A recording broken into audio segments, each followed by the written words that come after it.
Hello everyone, today we are going to learn basic Archicad tutorial how to fill circle.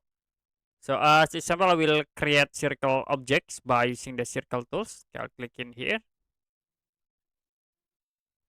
And the next, if you want to fill the circles, we can use the fill tool. Okay, go to the default settings. And as examples, we can change into the backgrounds, and I will set for the color. You can click at this icon, fill background pen. Like we set into this pen, this color, click OK to apply. Now to apply into the circles, we can use the polygonal geometry, and I will click like from this top point. So you can use these options. Okay, arch by center point, and the next we can move to the center point of the circle.